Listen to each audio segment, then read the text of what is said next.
or it's for today. Another day passes. As usual, Monika is the first one to the club room. With her is a printout of the revised literature club flyer, complete with all the new ideas Monika and Sayori came up with. Well, if only this was a flyer we gave to that one reading girl the other day. That's so much more attractive than the old one. But... oh. The new catchphrase is featured clearly in the center of the flyer. Right the way in your heart.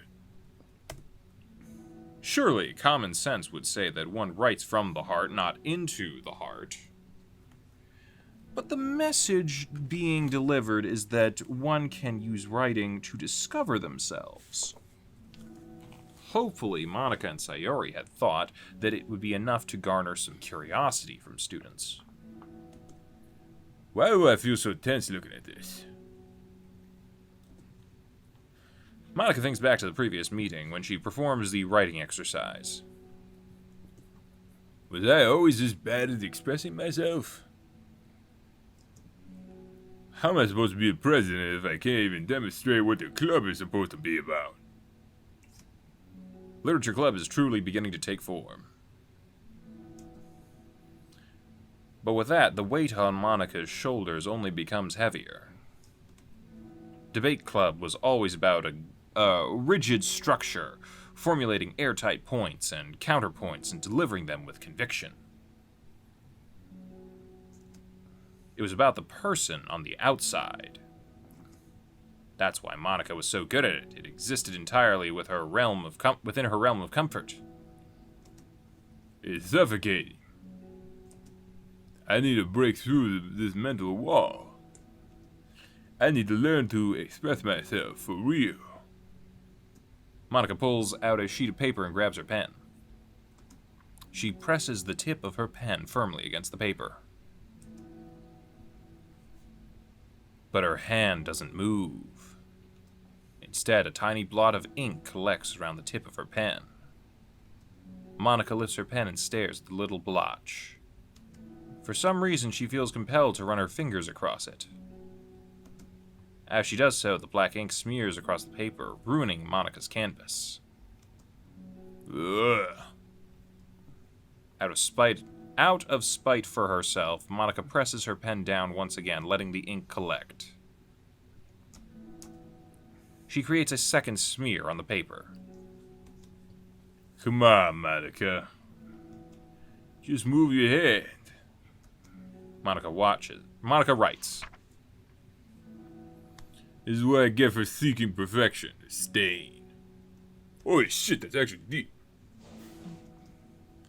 Monika slides the paper away from her and puts her head down on the desk. Why do we keep falling asleep in class? The air conditioning seems louder today. I'm here. Hey.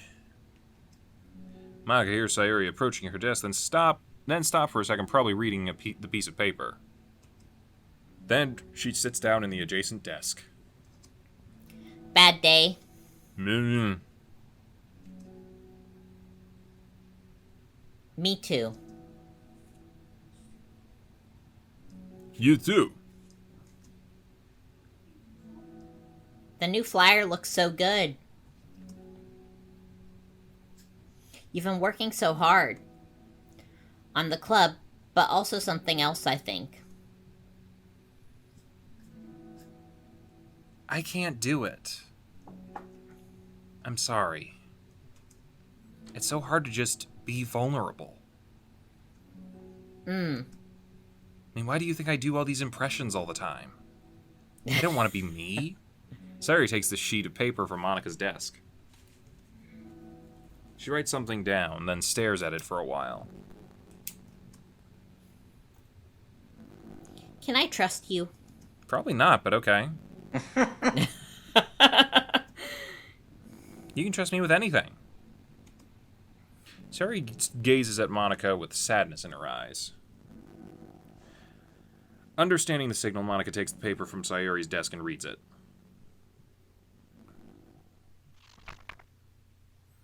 Sometimes I want to... Oh my god.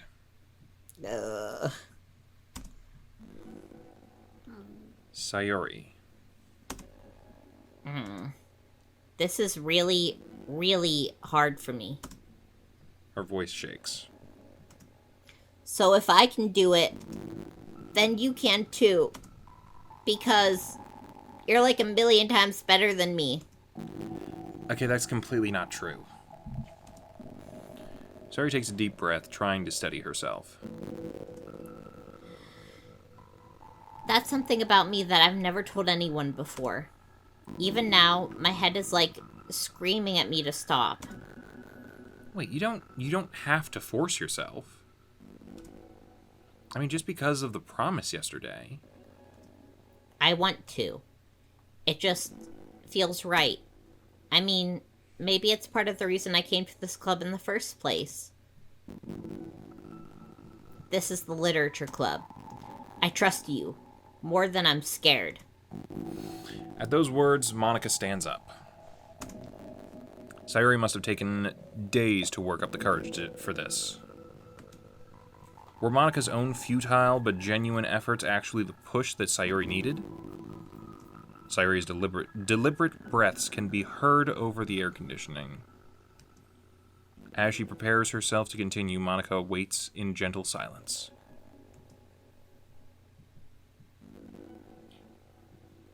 I have this problem where I get really upset when people worry too much about me.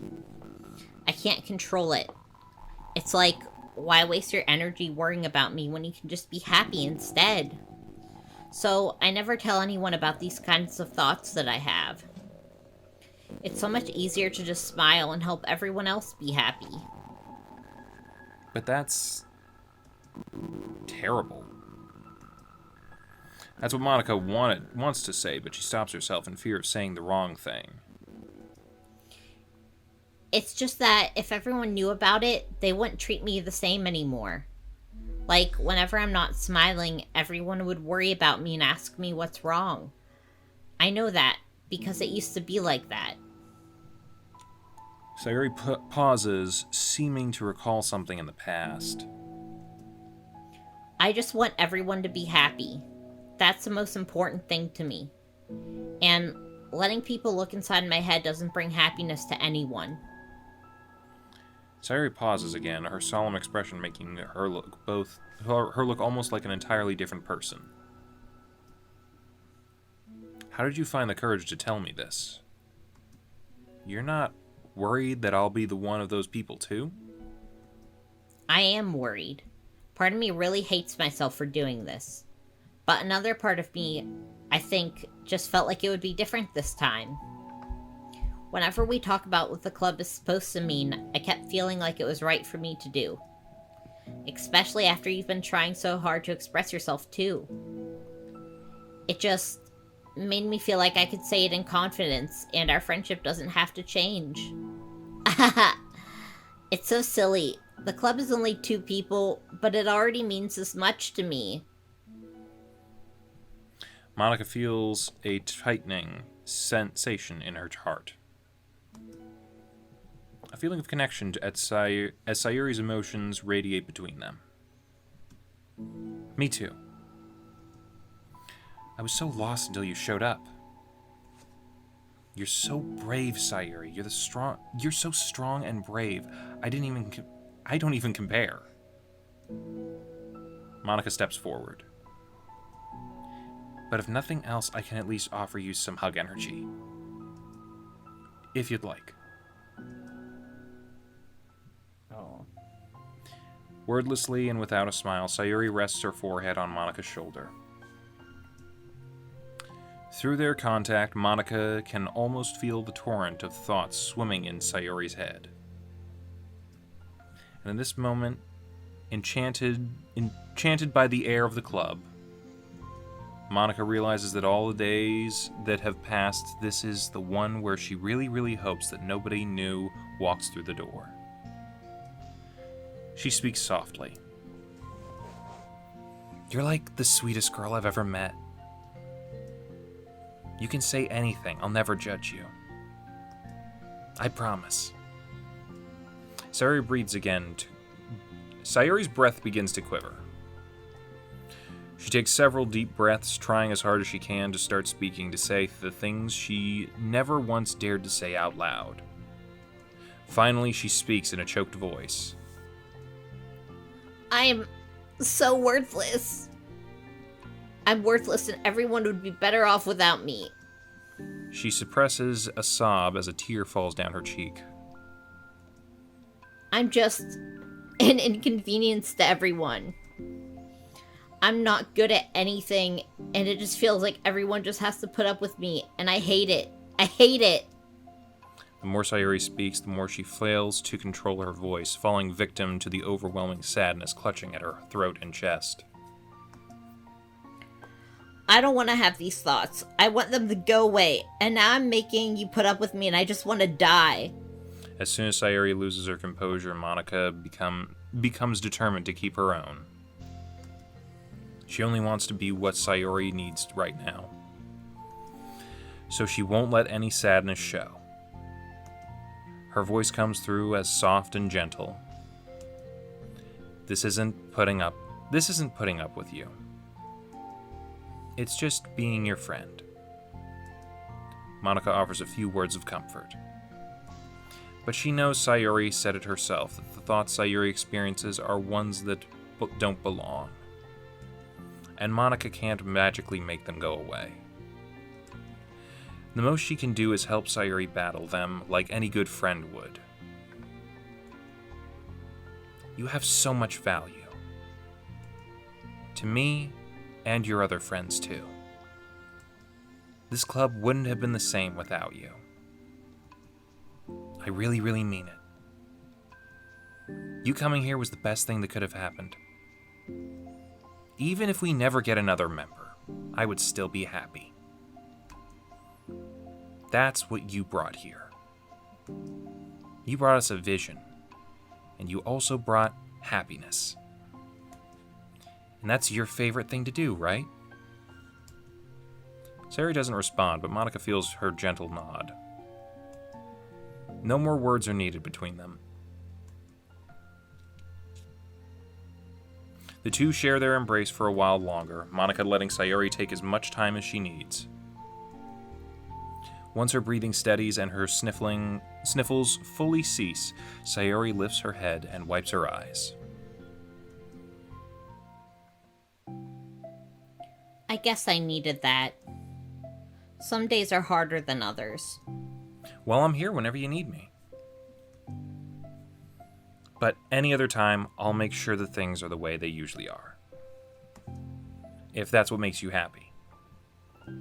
Mm-hmm. Thanks. You're the best. No, you are. The two exchange smiles.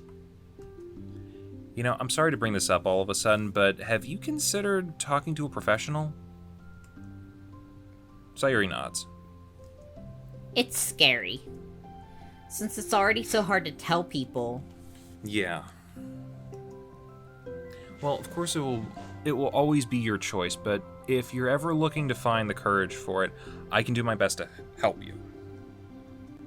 Thanks. I think it helps knowing that you would. Sayori suddenly yawns and stretches. Wow, that made me tired. And hungry. Well, I won't make you do any work today if you're not up to it. No, I want to. I mean, I can say that it's definitely one thing that makes me happy. Monika smiles. But I might want to get a snack first. Hell yeah. All of a sudden, the sound of the door causes the two of them to turn their heads. The door opens halfway, then stops. A face peeks inside. Ooh. A face that seems familiar. Ooh. Oh. I guess that's the end of it. That was damn. That was deep. Yep. I guess this is kind of just telling us how the literature club formed. Yep. So is this canon to the main story? Yes. That's a good I question. think so. Yeah, It the kind of creator makes it said. worse then. A little bit. Because she knows all this and bonded with them, and then she turns on them like that. It is pretty dark. I don't know. I think it's just the fact that it's kind of, she realizes that they're just characters in a game. And so, like, their lives, despite the fact that they have so much depth to them, are utterly meaningless because they're not real. I guess. I don't know. Maybe I'm just reading into it, like, in sort of, like, a kind of weird sort of... It's very meta to her, and she can obviously tell, like, she's not real, none of this is real, but her emotions are real, and so she feels like she cares about these people, but at the same time, it's like... I don't know. Yeah. Does that sort of make sense? I think so. Yeah. It's definitely interesting, especially if we are slowly building up to Monika realizing that she's in a game of some kind. Mm-hmm. Or not, and she always knew and makes her even more evil. One way or another, she's a good villain. Mm. Yeah. Eeh. Well, I think that's all the time that we have. Come back next time. We're going to be heading back to the normal story time stuff. And, yeah, we're probably going to check out Natsuki and Yuri and see where everything else goes as we slowly work our way towards this good ending. Bye-bye, everybody. Bye! Bye. Bye. Hey, thanks for watching, and if you haven't already, be sure to subscribe and ring the bell icon for notifications. If you enjoyed this video, give us a like, and feel free to check out some of our other gaming videos, our weekly podcast, Anime Yay or Nay, or our parody series, Madoka Magically Abridged. See you next time!